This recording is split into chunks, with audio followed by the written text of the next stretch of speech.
is John, and I'm an alcoholic. I've been sober since October the 26th of 92, for which I'm very grateful. And Steve has already made me a little verklempt. And it's, I'll be honest, you can expect anything. I have no idea what you can expect tonight. And hopefully for my friends that have sat through this pitiful tale of woe and redemption, many times, I'll offer a little something new. And so I'm extremely grateful to be sober, and I will drink water both for the sake of water and when I start to cry. It's the little tool that someone taught me, and I pass it on. One of the many gifts of sobriety is the ability to pass it on. And so I'll start at the beginning. And I was born September the 19th, 1965 at St. Francis Hospital in Hartford, Connecticut. I am the youngest child of John and Joan Paulides. They have been married 61 years. Is it 61? 61. And my sisters are 60, 59, 58, and I'll be 57 in a few months. Being born in 1965, it happened to coincide with the legalization of birth control. And I think following a long, hot summer pregnancy when the well ran dry, I think my mother was done with having children. And I'm grateful for that. I was not designed to have younger siblings. I'm not designed to have any siblings. One of the biggest resentments I've ever had is the fact that I'm not an only child.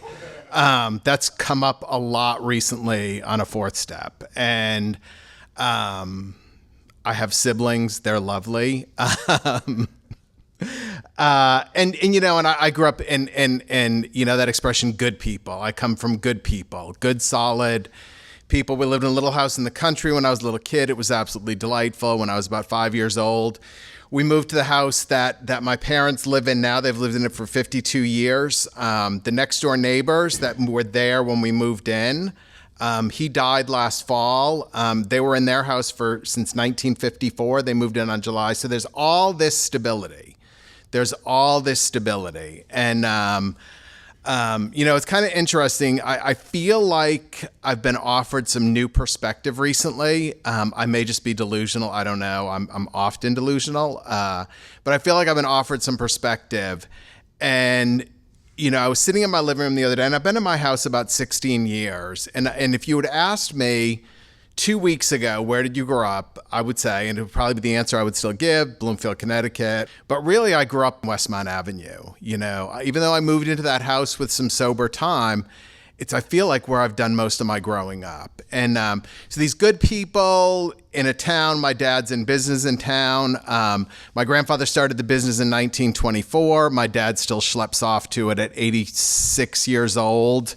As many days a week as he can get out of the house. And my family, long lineage, most alcoholism was in the extended family. 2 grandparents. Each of my parents had a brother who was an alcoholic, my Uncle Billy and my Uncle Patsy, a tale of 2 uncles. And one of the things that when I was getting sober at or about that time, I thought about my Uncle Billy and my Uncle Patsy. And my Uncle Billy was as mean of a drunk as there could be. I learned as a child that you don't answer the phone after 6 o'clock because it could be Uncle Billy calling to let you know what he's thinking at that moment. And Uncle Patsy, who never married and took care of my grandmother, lived in a 1-bedroom apartment with my grandmother, had plenty of money, but lived in a 1-bedroom apartment with my grandmother until she died. And he was kind of a silly drunk. And he got sober in 1982. He got sober at or about the time that I started drinking. And I looked at these 2 different uncles. I look back on that, and I was looking at these 2 different uncles, and thank God I chose to go the way of Uncle Patsy. Fortunately, everyone but my father was able to reconcile with Uncle Billy. That's another part of the story is my father and my uncle, who were in business together, got into a fight in 1955, and it wasn't over when my Uncle Billy died in 2008. Yeah, so it was all good though. My dad is a daily drinker. He's probably had 3 to 6 beers every day of his adult life. And except for the periods of time when he would stop drinking to prove that he wasn't like his brother. And I've only seen him drunk, like not even as drunk as I would get drunk, but drunk 2, maybe 3 times in my life. And, my mother was a heavy drinker who started blackout drinking when she became an empty nester. And that's her story.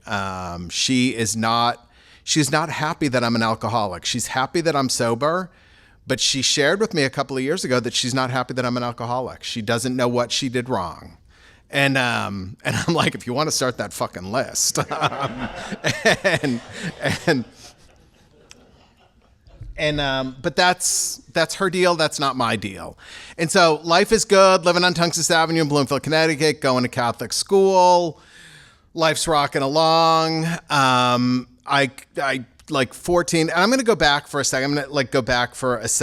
And I had a corrupting influence in my childhood, Jeffrey next door. He was 5 years older than me. I worshiped the ground that he walked on. He was 5 years older than me. He had a brother that was 5 years older than him. And he let me tag along in everything. And I had a realization recently. I was at a Kessler meeting, and a woman was sharing about over the weekend. She was coming up on it. She was celebrating a year of sobriety that day, but over the weekend she was baking something, and she had an incredible trigger from cinnamon extract. And she had to get her husband to take it out of the house, and I had a revelation that Jeffrey Nielsen, well, I shouldn't say his last name, he's not in the program anyways. But Jeffrey, in that house, we drank almond extract. My first drink at 12 years old, or somewhere in there, I have no exact recollection on it, was almond extract. And I think about the fact of how nasty that was, and that likely saved me from an earlier teenage drinking and a potentially different story. There was another revelation in that, and it's weird because this popped up on Facebook the other day. It was a pop-up from a TV lineup. I think it was ABC. It was Happy Days, Laverne and Shirley, something else, and Family with Christy McNichol as Buddy. And the date on it was November the 15th, 1977. And it was the episode in which Christy McNichol's friend, Buddy's friend, was a teenage alcoholic. And so at that point, I'm 12 years old, and I remember watching that and being terrified that was somehow a reality. I remember my cousin was supposed to come from Chicago, and I'm like, she's going to show up, and she's going to be an alcoholic, and it's going to be awful. And what I didn't realize is it was a little PSA about myself. And so a few more years go by. It's the spring of 1982, and a couple of things are going on. My Uncle Patsy is going back to Serenity Hill Farms for the second time, and he got sober the second time. He got sober and stayed sober. So there's a discussion about alcoholism in the house. But a little before that, there was a party in West Hartford, Connecticut, and I went to it with my sister Joni and Amy Chambers and Cheryl Weisenberg in Amy's 1974 Chevrolet Malibu. And I drank the exact number of Stroh's Light beers that night that got me exactly where I needed to be. I achieved the perfect buzz. I achieved the perfect unattainable buzz, and my life changed. I was rocketed into the fourth dimension. And I have a vague recollection of like, this is absolute heaven. I went to an all boys school, which was awkward in and of itself. And I'm at the co-ed school's party, and I'm talking to football players, and it was heaven. It was absolute heaven. And I chased that night for the rest of the next 10 and a half years. I chased that night. I chased that feeling that I had that night, never to have it for anything more than a few minutes to 10 minutes in the middle of a bad drunk. And so I rock on, but I was I was a pretty good teenage drinker, not a lot of problems. There were some problems from the beginning. I was at this friend's house at a party, and I'm puking and all of that. And my sister becomes involved, and she's got to lie for me to my parents about why, when she went to pick me up, I didn't come home and all of that stuff. I wake up in the attic of this house, and so that was that, but it was mostly good. It was guys hanging out, having fun, doing stupid high school drinking weekend warrior stuff. I go off to college by my second week. I've probably actually failed out by then because I had skipped English enough time. Rhetoric 101, I think I took it 4 different times. I had to get, for the job that I have now, I had to get my college transcript, and it was the first time I've ever seen it. And I remember talking to the HR person. I'm like, well, I told you I have an accounting degree. I have an accounting degree, but I'm not the guy that got that 2.0 grade point average. And I failed Rhetoric 101 at least 3 times. Perspectives on Human Nature, Philosophy 101 at least 2 times. They're also the reason I graduated, but that's a whole other story. And so I'm off to college. By the second week, I've probably failed out. On a Thursday night in a stupor, I break my foot. To this day, I have no idea how, but I wind up with a broken foot. Try and keep it from my family. And this gives you some perspective about my mother. I'm away at college, trying to keep this from my family. And I go to the, it's long before, you can access medical records, you get email alerts or any of that stuff. I go to the doctor, I get a cast on my foot, and then I decide I'm going to call my mother. Well, by that point, I get back to the dorm, and my mother is called 4 or 5 times. And what had happened was, there was a guy on my floor, Eddie, whose best friend from high school, Carol, lived on the same floor with my sister at a different college. And it gets to Carol, to my sister, to my mother before I've had a chance to tell anyone. And that's my mother. My mother probably can sense that I'm talking about her right now. She's sound asleep in her recliner, but she probably senses that I'm talking about her. And so I rock on. I fail out of college. I drive a tow truck for a little while. I go back to college.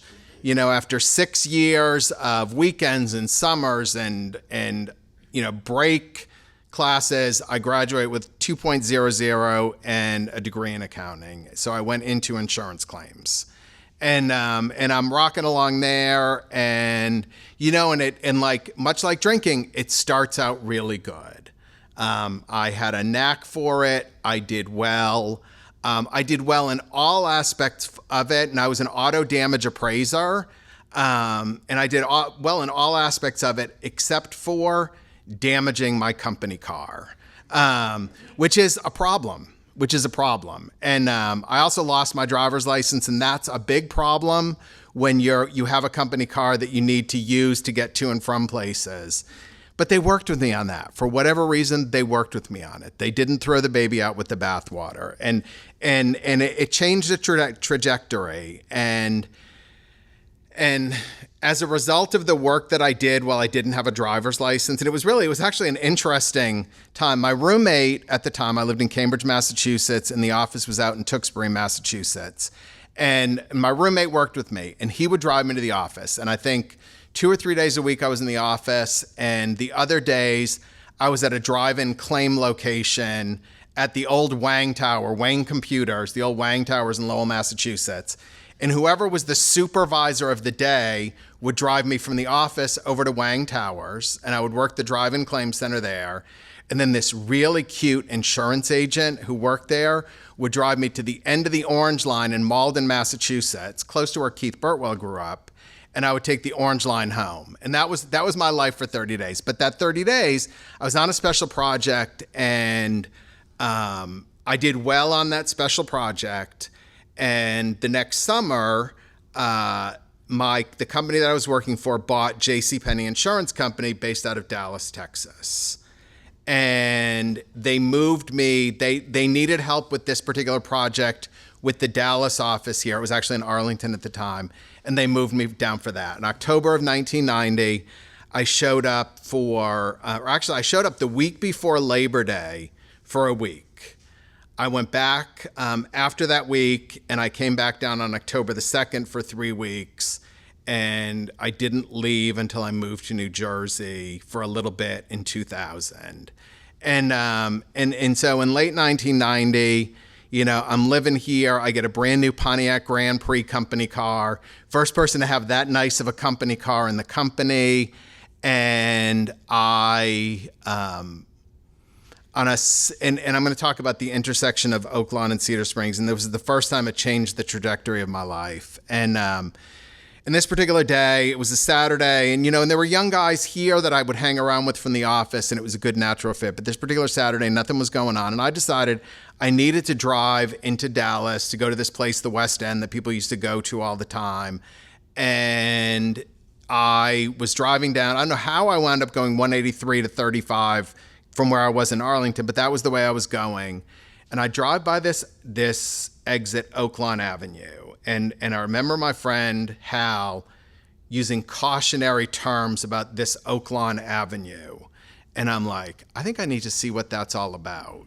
And I go in, I find the West End, I'm coming back out, and I exit the highway, and I go the wrong direction. I go down to the design district, and I'm like, well, this isn't right. And I remember driving back up. I remember the Melrose Pharmacy. I don't know why I remember from that day the Melrose Pharmacy, but I remember the Melrose Pharmacy, and I'm like, that Hal, he's wrong as usual.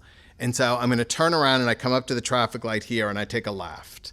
And I'm like, ooh, Hal's not wrong. And that was probably 1 o'clock on Saturday afternoon. I got home at 11 o'clock the next morning, and I went back to Massachusetts to pack up my stuff, have the moving truck come, and the first night I'm here, I'm back in the bars. And I was in those bars every night until I got sober. I think my second week, I met him, and he didn't know he was him, which is a pattern. It was the beginning of a pattern, problematic. And he was at God bless him. And I've tried to find him. He came from as difficult of circumstances as any person, but he was not a good influence. He taught me all of the bad ways to be a gay man. And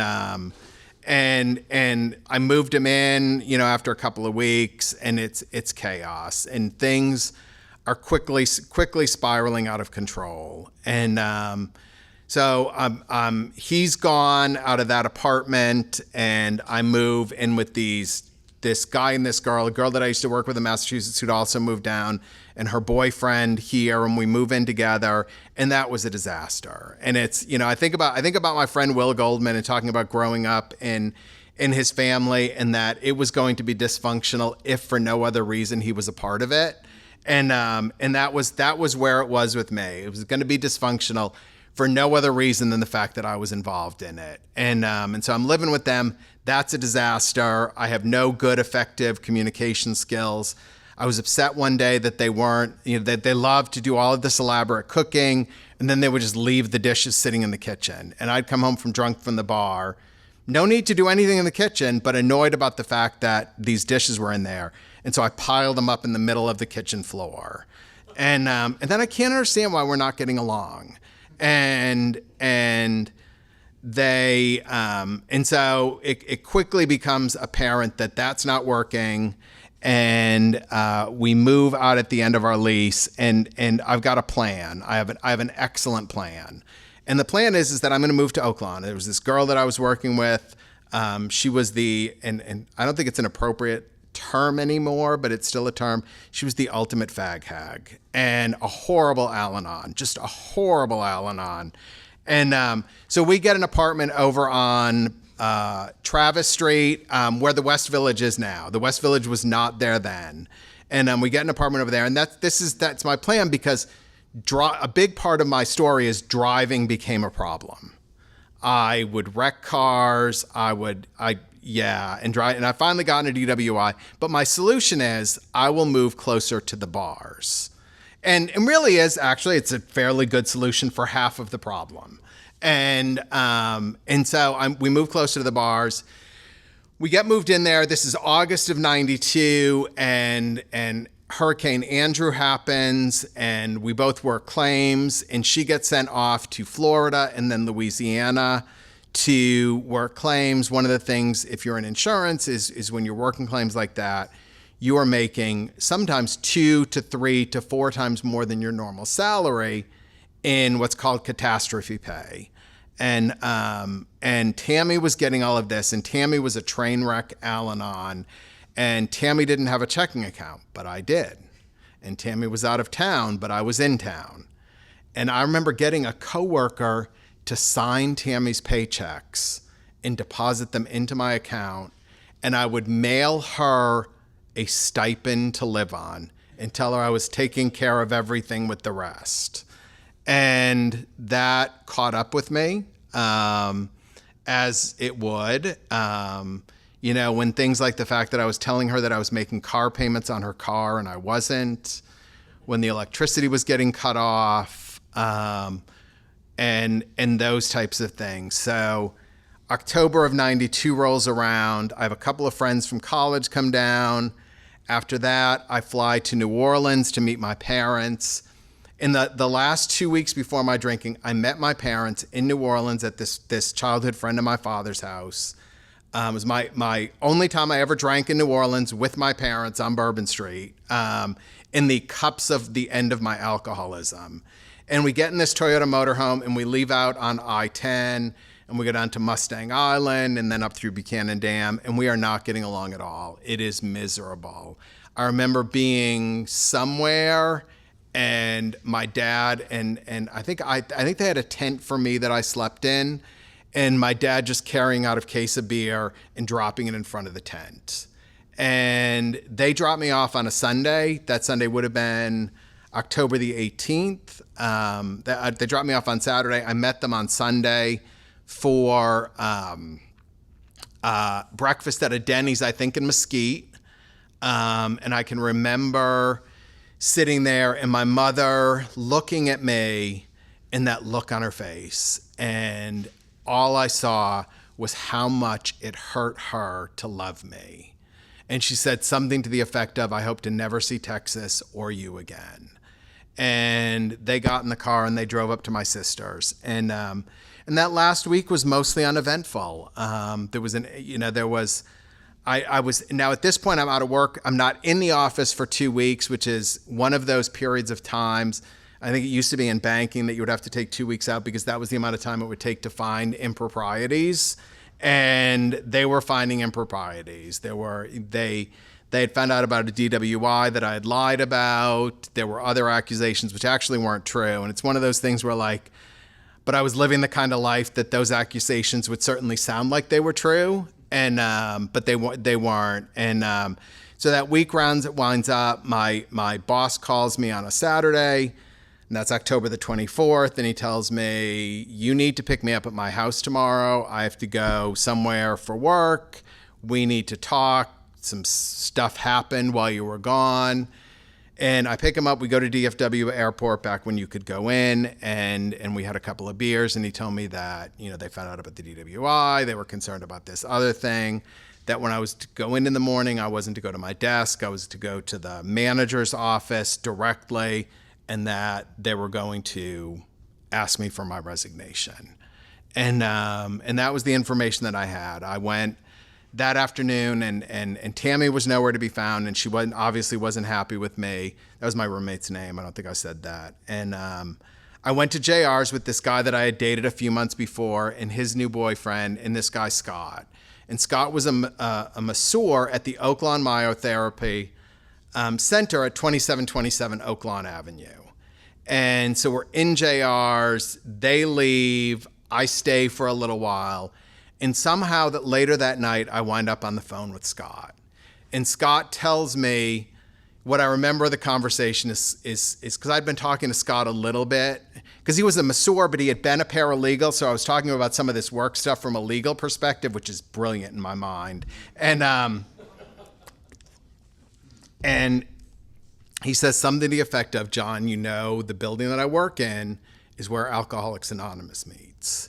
And I think that you should go. I think you should go and see what it's all about." And I agreed. And I woke up on October the 26th of 1992, and I've not had a drink since. I remember walking through in my towel into the bathroom. It was it was a really cool apartment. There's still some over on Buena Vista like it. It's a really cool layout. But the sink in that apartment was outside the bathroom. So there's a toilet and a shower in the bathroom, but the sink is outside. And Tammy's at the sink outside the bathroom putting on her makeup. And as I'm walking by, I said, Tammy, I'm going to go to AA. And she said, I don't give a fuck what you do. And then we got in her Hyundai Sonata and we drove off to MetLife PNC Insurance Company to get there. And oddly, she decided that she wasn't going to go home from work. She was going to go to happy hour. And I remember getting somebody to drive me home. And I went home and I went and met Scott and I met this guy, Jeff. And we talked about Alcoholics Anonymous. That was probably 5:15, something, wherever. And then Jeff goes to the meeting and I hang out with Scott. And Jeff comes back and we give Jeff a ride home. And I said, I'll see you next Monday. And in the town that I grew up in, AA meetings were on Thursday nights only. So I think in my mind, I just thought that there was only AA meetings on Monday night in Dallas, Texas at this one particular location. And yet I knew that wasn't true. I'd been pointed to Alcoholics Anonymous a number of times in the years, in the couple of years leading up. One was a doctor recommended it to me. I was having some stomach problems and the doctor recommended it to me. He told me that he had a patient who was an alcoholic and he would have this patient call me. Patient's name was Bubba. Bubba went to some group out in Irving. Bubba's whole family apparently went to the group out in Irving. Bubba calls. I didn't answer. Bubba never called back. There was another time, the night that I got the DWI, Tammy was the one that came and got me from when I got a DWI, and this was in January of 92, when I got the DWI, I had no one to call. And I somehow managed to bail myself out of jail. And I walked from Lou Sterrett to JR's, and I reopened my tab. And I was finally able to get Tammy, and later in the afternoon, and Tammy came and got me and took me to get my car out of the impound. And I told Tammy that the reason I got a DWI was because my headlight was out. And that was the reason they pulled me over. And it was just, they pulled me over because they saw me driving out of the parking lot of Sue Ellen's. And the way in which I drove out of the parking lot was a dead giveaway that I was drunk. And I told her that there was a headlight out. So when she took me, I was afraid that she would see that a headlight wasn't out. So I kicked the headlight out when I went in to get the car. And so I went down to Cedar Springs the next night to get a thank you card for Tammy. And I'm in one of those there were like 2 or 3 or 4 card shops, it seemed like, on the street. And this drunk guy gets out of this van and he asks me, do you know where AA is? And I knew that there were ads for AA in the Dallas Voice. And I went in and got the Dallas Voice and got the ad and gave it to him. And he thanked me. And he went off to wherever he went. I assume an AA meeting. I assume Lambda. And so there was that going on. So I knew that there was more going on with this, but in my mind, it wasn't. And so I didn't go to an AA meeting until the following Monday. And I walked in that day, and that was it was the first Monday in November of 1992. And I fell in love. I fell in love with Alcoholics Anonymous. You know, I think back on that period of time and in 27, for those of you that hear about it and you hear about this mystical place, it was a shithole. It was a shithole, but location. And you know, you could almost read it like Stefan reading the review of a club on Saturday Night Live. There was this kind of person, there was that kind of person. Ed Davis chaired my first meeting. My name is Ed, and I'm a drunk. And I got a big book that night. I went back to a second meeting. There was this really cute boy named John chairing this big book study. And I was hooked. I was hooked on John, and later, and pretty soon on Alcoholics Anonymous. And, you know, they told me, come back tomorrow. I went back tomorrow. And at or about that time, I was going to an intensive outpatient. And, you know, I remember going to a 6:00 meeting that my IOP started that first Tuesday. And I remember going to the 6:00 meeting, and I remember nervously talking to someone and saying, you know, I can't come back at 8:00. I've got to go to this other thing, you know, as if they were going to be worried about me. And he's like, well, you can come back to an 11:00 meeting if you're out of it by then. And that was when I started going to the 11:00 meetings. And it was probably Wednesday of that week. when this guy, Adrian's name had been Randall. He'd recently changed it to Adrian. And he was foppish and delightful and quirky and not quite all there and that. And he said to me, you know, the words that would change my life at the end of a meeting. And he said, do you want to go get something to eat? And it had been a long time since anyone wanted to eat with me. People had, but they quickly got worn out on the idea. And I went, and that began the pattern of how I went to about 220 something meetings in my first 90 days. I would go to a 6 o'clock meeting, an 8 o'clock meeting, an 11 o'clock meeting, go out to Denny's or Farmer's Grill, depending upon the night of the week, and then wake up at 7 o'clock in the morning and go to work and do it all over again. And that particular Saturday, I went to a men's meeting back when you didn't go to men's meetings. And I met, and David D was sober then. And David D was my running buddy. And David D, I had my roommate's car because it couldn't be left at the house because the creditors were looking for it. And David D had someone else's car that was in the same boat. And so we drove around all afternoon avoiding creditors in other people's cars. And you know, and that became a habit. And, you know, and I met, and I think back, and I'm in for a variety of reasons, I'm in a particularly nostalgic point. You know, having been to the Roundup recently, and there were a bunch of folks from those old days there.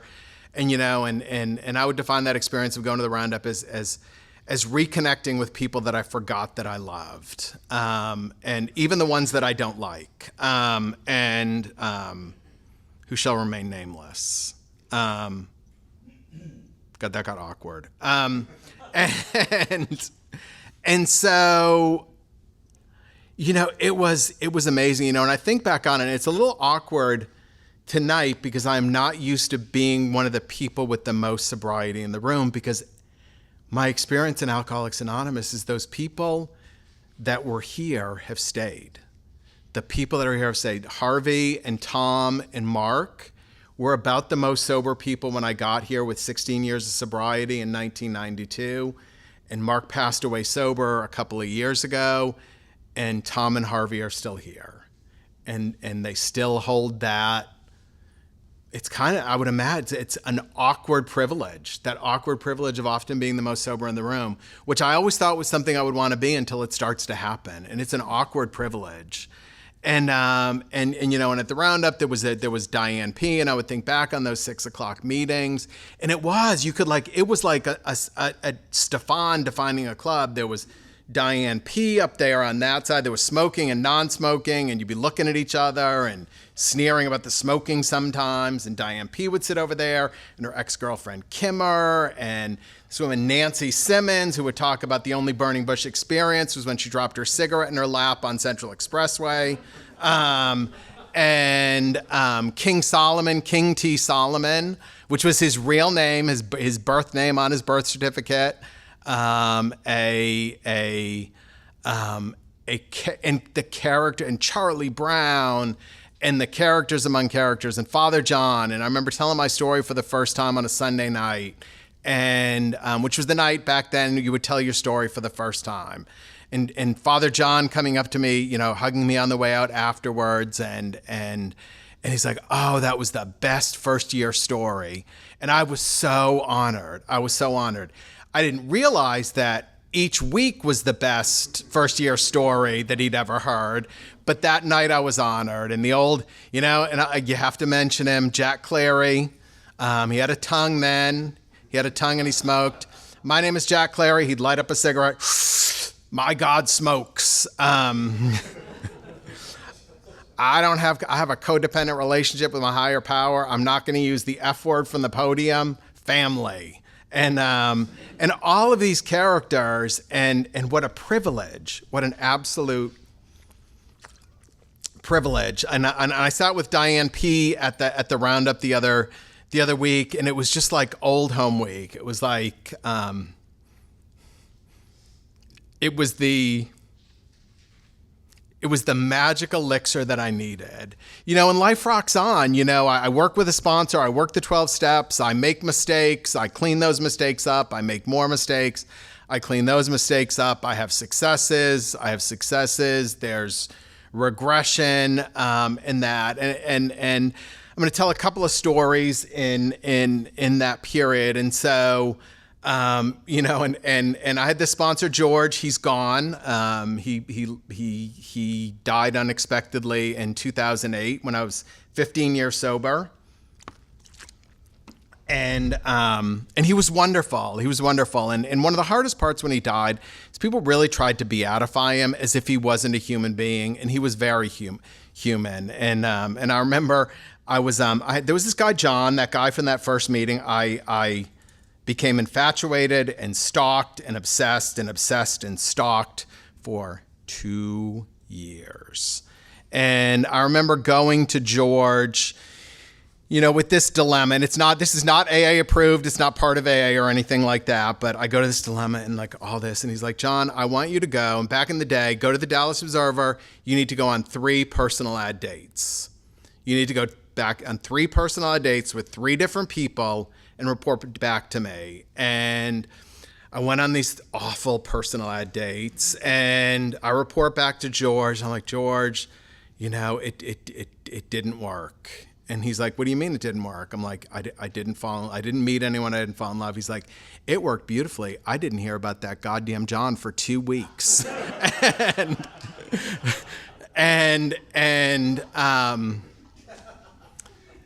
you know, and things, you know, as it does, you know, you stay sober, you work the steps, you be involved in alcoholism, and things got really good. And you know, and I had this little dog, Gracie, and I was living in this.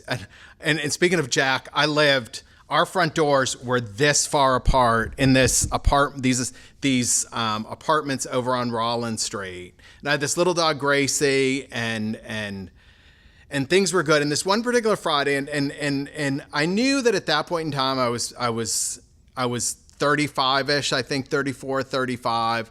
And, you know, I was getting tired of my behavior around sex.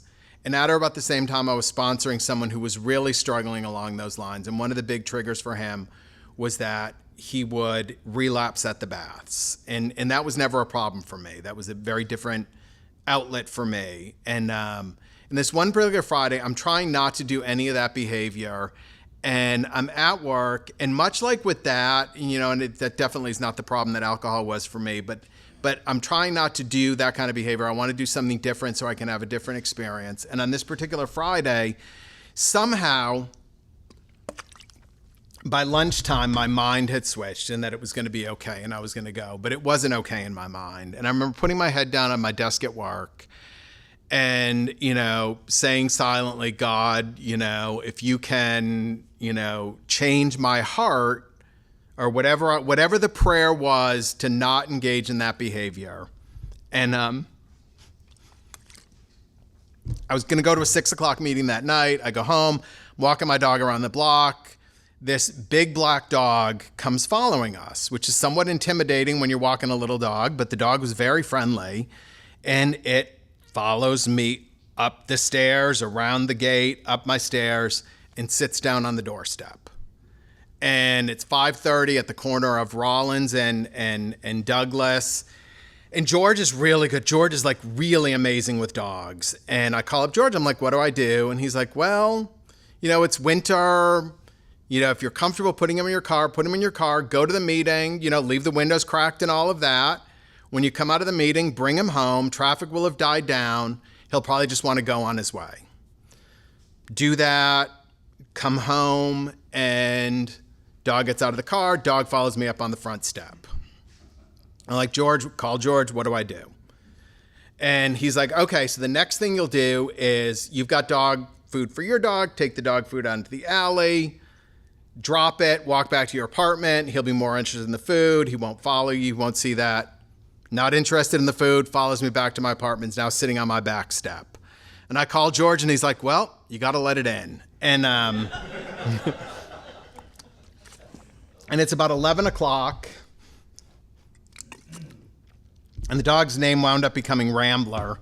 And I'm laying there with my dog and this dog, and I realized that I didn't go. I didn't do the thing I didn't want to do. that I'd asked for something different and something different happened. And my phone rings. And it's my friend Carrie, who I got sober with, that has moved to Los Angeles. And he said, John, there's this French guy here in LA who's going to flight school, and he's going to need rides to meeting. And I'm like, Jesus, God, you could not have pulled this off any better. and his name was Fabrice. And I drove Fabrice to a few meetings, and Fabrice finishes up, and I don't hear anything. And, and he goes on with his thing, and it was good. There were a few of us that would, a few different people from a few different, the beautiful gay AA connections we have, driving Fabrice to meetings. And Fabrice finishes up. I don't know where he winds up with his airline. And a few months go by, and I buy a house, and I'm in my house a few weeks, and I get transferred to New Jersey. And it was an upheaval of upheavals. And I go to New Jersey, and I'm going to double back a second.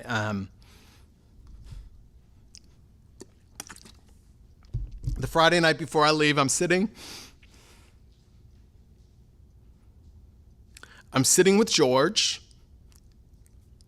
and we're in his living room with his dogs, and he had these two, I think they were Samoas, and one of whom had, when he got them together, had been a big problem. The dog could scale an 8-foot chain link fence and get over the fence.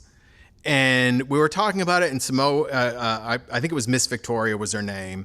And we're sitting there, and I'm rubbing the dog, and I'm like, George, I remember this dog was so antsy and all of that. And I'm like, how did you ever get it to stop climbing the fence? And he said, I didn't.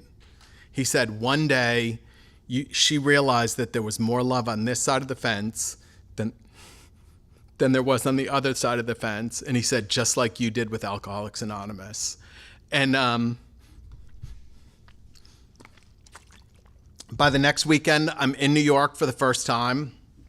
Tom M, Tom E, Thomas Edwin, whatever his name is. I love him dearly. Was living there, was supposed to be living there when I got there, and he's moved. So I go off to this big meeting, high noon, by myself. And I walk into the high noon, and the first person I see is Fabrice. And I realize that I've got these plans, and God has these giant plans. And I'm saying that more as a reminder to me than it is for you. Because my thinking can be very limited. I can get down in the drudges of day-to-day work and, all of that stuff. And after 5 years, 1 month, and 19 days, I got to move back. And I've been here ever since. And life goes on. I said we lost George unexpectedly. It was very traumatic. I was out of town on business, and it was hard. But I was in the middle of Alcoholics Anonymous, and in the middle of Alcoholics Anonymous, I'm safe and protected. I'm safe and protected. And and I had my AA friends to lean on until I could get a sponsor. And I wish that I felt like I was going to some sort of a logical wrapping up point. But there's a lot going on right now. A lot of it is very emotional. And it also reminds me of the extreme privilege I have to be a sober member of Alcoholics Anonymous at the AA groups in Dallas, Texas, collective, many of them, and the people I've met along the way. And I remember a speaker talking, and given my own devices and given the way my mind works and all of that, I stayed. And I'm so grateful that I did. And I